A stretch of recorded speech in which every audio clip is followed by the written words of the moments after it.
Hello my friends, it's Roger, Mudfossil University, another day in Mudfossil land, and we happen to be in Israel, formerly Canaan. Now, what does that mean? Dead Sea. What's the story here? Well, everybody's heard about Sodom and Gomorrah, and all kinds of fire and brimstone, and they think they have located it. Well, I don't want to rain on anybody's parade, but there is a storm a-brewing. Okay, my friends, you say, what are we looking at? Well, let's just think about what we're looking at. What does it look like to you? Layers of stuff, like ash had fallen over and over, right? Well, let's look a little more carefully at these layers. Okay, look at the depth of these layers. Look at the consistency of the patterns. We're going to take a real close look at what this really is. Because this, my friend, is the upper layers of skin. This is brimstone, which is sulfurous material burning, and it's claimed that it was part of the cataclysm brought by God. Now, I understand the chemistry of the skin, and you see all these little tiny holes? Those were all blood vessels. This thing was littered with blood vessels because your skin is profuse with blood. And that is what you see. Now, I would like to put together a team to investigate the chemistry of the human body because it's not understood. Today, it is not understood. You see what he has on his feet? That's kaolin clays. This is the architecture of skin and what they call the intersitium layers, which are, they also call areolar tissue, which is below the very top skin. There's a gushy material that flexes back and forth, stretches and manipulates your body so that it can do all kinds of contortions and come back to its own self. Now, what is that made out of? We don't even know. We don't even know. There was a study done, I think it was 100 years ago, where they took and they tried to come up with the chemistry of the chemicals that are in these different sections of your body, because they are all different. And in the skin, I can tell you right now from my studies, without doing all the chemical analysis, I can't stand behind this 100%, but I can stand behind it as far as I can stand behind anything else. Your skin is loaded with sulfur. Your skin is loaded with aluminum. Your skin is loaded with silicon. Dense. Dense, dense. Not, and the other parts of the body are not of that nature. So what I would like to have is somebody to take autopsy specimens and do a chemical analysis of what is involved in each one of these layers. And each one of the layers of the intestinal tract. I mean, we need to first of all understand the chemistry before we can even start to understand how the human body works. Right now, they do not understand. I'm going to tell you right now, they do not understand it. Doctors do not understand your body. They think everything is related to genetics and a drug here and a drug there going to fix you. What fixes you is to make yourself immune from the rest of the world. And how do you do that? Slime. Slime. Literally slime. Your bacteria in your body is nothing but a bunch of little guys running around in there, eating, living, having a good time, and trying to protect themselves from the extra nasty chemistry that's in there by producing slime. Well, guess what? They live inside of your membranes. That's where they live. They live in those little pockets in your membranes. Everything passes by there. When something's nasty, they produce I'm sorry. They produce mucus. All right, they produce mucus, and that protects you. And guess what kills mucus is what kills bacteria. Therefore, the mucus is nicotine. And these kids vaping, they are just like shooting themselves up with death. All right, go puff on that thing. You're inhaling a death sentence, my friends.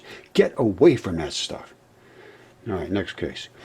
Inside your tissues is certain chemistry. We need to know what the chemistry is. So will somebody please come forward with the ability to do this, maybe a PhD student or someone that wants to do a doctorate on this and say, here's what's in the skin. Maybe just do a doctorate on that. Here's skin chemistry. That's all. You don't have to do the whole body. Maybe somebody else will do something else. But I'm going to show you something right now to show you just how much they do not understand. All right. Any doctor should be able to recognize that that is a human brain. And that is the esophagus. That's a little bit of the tongue left over. That is the sinus membrane. And this is after it's cleared out. All right. That stuff has all been removed. Well, what do you have left? Layers of the brain. Who knew about that? Who knows about this? Nobody knows about this. Nobody knows about what the human body is made of, really. You've got to study the mud fossils. I'm telling you, and I'm showing you something else. How much better does it get than this? No better. Correct. This is a heart. Well, so what, Roger? Well, it's cut in half. So what, Roger? Do you see all these different colors in their different exact specific areas? What are those colors referring to? Well, they are transition metals.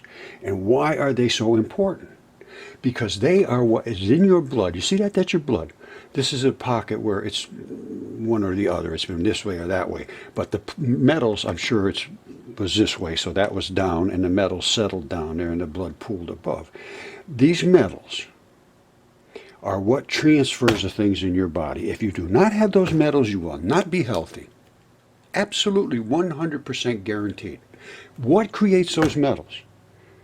What harvests them? What puts them together in a package so that you can use them? What chews them up and makes them into the smallest little bits and pieces that can be used in your body? Bacteria.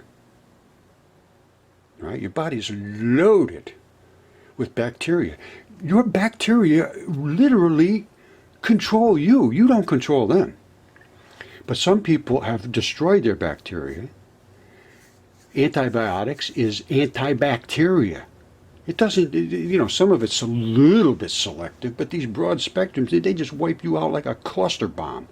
Done, case closed, everything inside of you is dead. Now, what do you do to protect yourself? You have no more slimy guys. Those guys were just having a good time laying around here, eating everything that passed by them, just enjoying stuff, and when something nasty came by, they slimed it up to get it away, and they protected you, and now you killed them. All right, how do you feel now? I'm telling you, this is not good, and they do not understand the consequences of these invasions. I'll leave it at that. I just realized I started out on Sodom and Gomorrah. I always get off on this health thing because I'm telling you right now, these things right here, transition metals, they're going to make you healthy. Now, Sodom and Gomorrah, that's another issue, but I was using the unbelievable, gigantic remains of creatures to show that things are not what they're said to be. We really got to take a look at everything again. It's just a fact. I've been screaming in the woods here for years, and it's not a welcome subject to a lot of people. But it's, if anybody wants to be in the real world, in reality, you have to address this. You have to face this stuff. You cannot turn away and just say, oh, the guy's crazy. And that's what happens. No discussion. No evidence to support their side. None. Zero.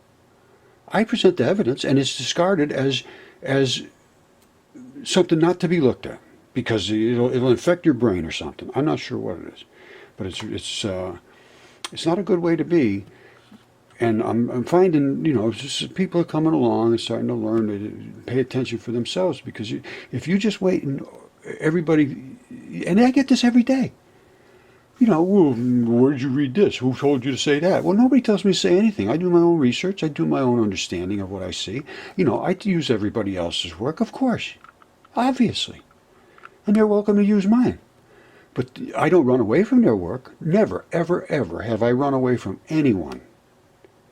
Come to me with anything, and I will work with you if I have any expertise in it. I will talk with you about it. I won't run away from it. And that is not the case in the intellectual arena. It is run from what you cannot defend. And right now they are just running every different direction because there is nothing that they can defend. Literally nothing. Come to me. Let's talk about it. Show me history. Show me everything, anything, just anything. Physics. Light can be accelerated. What? Look. A 2-year-old kid can tell you. That is red laser light. So light is light. If that can accelerate, then Einstein was wrong. That is that same wave. It is accelerating because it's going through a venturi. So let's close the case on physics. It's not right whatsoever. And once you understand that light can slow down, it can speed up, that means we have no idea where the things are in the universe that we're looking at and saying, oh, they have to be in that spot because they're coming only this exact speed. No. They are being pulled back in a number of different ways. So we have literally no idea whatsoever where we are. We're making decisions on things that we are just lost about. You know, you could call me an idiot, call me a conspiracy guy. I have the proof. This is not something that's hard to understand. It's something that people's minds cannot accept. All right, so I guess that is my last word.